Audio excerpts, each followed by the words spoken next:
सच्चाई देश के सामने है और ये जो लड़ाई है ये राजनीतिक नहीं है, ये कॉन्स्टिट्यूशन की लड़ाई है। हमको एक बात बताइए, अगर कोई बार बार झूठ बोलकर देश में अफवाहें फैलाकर अपनी नाकामी छुपाने के लिए सरकारी संस्थाओं को बदनाम करे तो क्या आप चुपचाप बैठे रहेंगे? तो आज हम बात करेंगे राहुल गांधी के उन आरोपों की जो उन्होंने चुनाव आयोग और भारत के लोकतांत्रिक सिस्टम पर लगाए हैं और कैसे एक एक करके सारे आरोप फुस हो गए। झूठ की दुकान का सच राहुल गांधी का पैटर्न समझ लीजिए। मेरा मुंह से निकल गई, मेरी जबान टूट गई यार। चुनाव हारे, बहाने बनाए, झूठे दावे किए और अगर सबूत की बात कर दी जाए तो जीरो, अंडा, फिसड्डी। इन भाई साहब को कोर्ट जाने को कहा गया, नहीं गए, बस सोशल मीडिया पे और रैलियों में वोट चोरी का शोर मचाते रहे। इस साइड से आलू घुसेगा, उस साइड से सोना निकलेगा, मानो ना मानो। कोका कोला कंपनी को शुरू करने वाला एक शिकंजी बेचने वाला व्यक्ति था। इलेक्शन कमीशन ने साफ कहा, अगर आपको गड़बड़ी लगती है तो सेक्शन 80 के तहत इलेक्शन पिटीशन डालो, लेकिन कांग्रेस के किसी उम्मीदवार ने ऐसा नहीं किया। मामला बस बयानबाजी तक सीमित था। राहुल भैया ने कहा कि महाराष्ट्र में अचानक वोटर बढ़ गए। अब फैक्ट की बात करते हैं। जनरल और असेंबली इलेक्शन के बीच वोटर जोड़ना नॉर्मल प्रोसेस है। 2004 में 4.7% और 2009 में 4.1% वोट बढ़े थे और तब यूपीए जीती थी। 2024 में ये ग्रोथ 4.4% ही रही, जो 2004 से भी कम है। तो ये अचानक बढ़ोतरी कोई स्कैम नहीं है, बल्कि रूटीन अपडेट है। सीसीटीवी और वोटर लिस्ट का ड्रामा। राहुल भैया का आरोप है कि सीसीटीवी फुटेजेस रोक दी गई।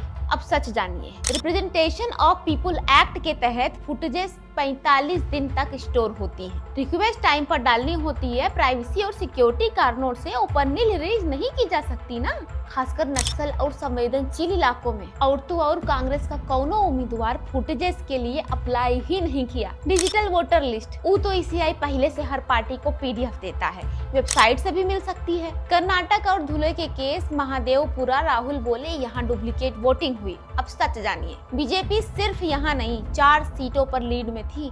प्रूफ देने को कहा गया तो राहुल भैया साइन करने से मना कर दिए। धुले में बीजेपी ने 5 सीटों में 1.90 लाख वोट से लीड किया, लेकिन मालेगांव सेंट्रल में जहां पे 92% मुस्लिम डोमिनेंस है, वहां पे कांग्रेस ने 1.94 लाख वोट से जीत ली। यहाँ डुप्लीकेट वोटर्स और मिसिंग हाउस नंबर पाए गए, जिनकी संख्या जीत के मार्जिन से ज्यादा थी। क्या बात कर रहे हैं? अब आप अपना दिमाग लगाइए, ऐसा पॉसिबल है? ये हो सकता है? असली स्कैम कम्युनल पोलराइजेशन। कई सीटों पर कांग्रेस की लीड सिर्फ माइनॉरिटी हैवी इलाकों में देखा गया। आरोप है कि वोट बैंक के लिए एक तरफा पोलराइजेशन किया गया और बाकी जगह परफॉर्मेंस कमजोर रही। एसआईआर प्रोसेस, जिससे राहुल डरते हैं। एसआईआर से बिहार में 65 लाख फर्जी वोट हटाए गए, जिनमें डेड वोटर, डुप्लीकेट और माइग्रेटेड लोग। लेकिन राहुल इसे रोकना क्यों चाहते हैं? अगर फर्जी वोट हटेंगे तो फायदा किसका कटेगा? जवाब तो साफ है ना आपके सामने। अब इतना भी दिमाग न लगा पाए तो बेकार है कसम से। सॉरी। डबल स्टैंडर्ड और हिपोक्रेसी। जब एग्जिट पोल कांग्रेस के हक में हो तब डेमोक्रेसी की जीत है,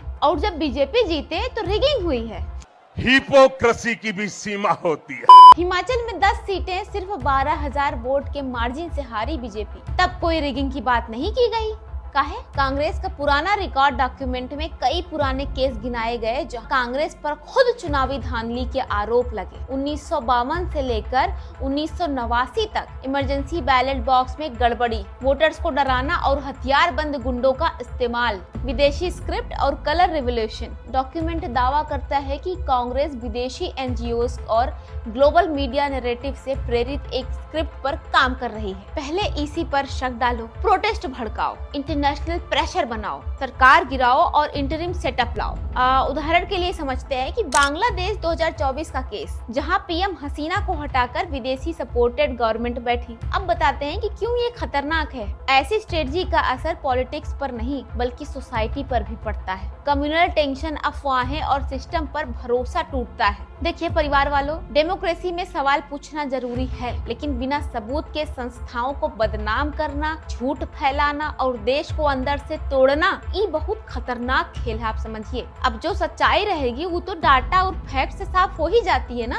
और इस केस में राहुल गांधी के आरोप एक एक करके ढेर हो गए हैं। देखिए, हम राहुल भैया के लिए एक मैसेज देना चाहते हैं कि आप जो शक करते हैं, इल्जाम लगाते हैं, उसमें कोनो गलत बात नहीं है, आपका हक है, वो आप करिए, एकदम करिए। आप बढ़िया एक विपक्षी पार्टी बनिए, ताकतवर बनिए, लेकिन आप जो फैक्ट्स पर बात करते हैं, जब आप लोगों के सामने पीपीटी प्रेजेंटेशन करके सबूत दिखाते हैं, तो जरा अपनी टीम को समझाइए कि बढ़िया प्रॉपर रिसर्च करे ना, ताकि जो आप कह रहे हैं उसको माना जाए, ना कि उसी पे जांच बैठाई जाए, है ना। तो अपने होमवर्क पे थोड़ा ध्यान दीजिए आप राहुल भैया, इससे तो बहुत मुसीबत हो जाएगी, हम बता रहे हैं आपको, है ना। बाकी परिवार वालों से तो हम यही कहेंगे कि एक बार में किसी नतीजे पे ना पहुंचा करिए। तो अगर आपको हमारा वीडियो इन्फॉर्मेटिव लगा हो, पसंद आया हो, तो इसे लाइक शेयर कर दीजिए। अगर ना पसंद आया हो तो कमेंट में जो मन में आए बोल दीजिए, गाली गलौज दे दीजिए, हमको कोनो दिक्कत नहीं है, अच्छा ही लगेगा, आपका प्यार समझ के रख लेंगे। तो जिन लोगों को बढ़िया लगा हो हमारी बात, तो ऐसी ही और वीडियो देखने के लिए हमारे चैनल को सब्सक्राइब भी कर दीजिए। जय हिंद।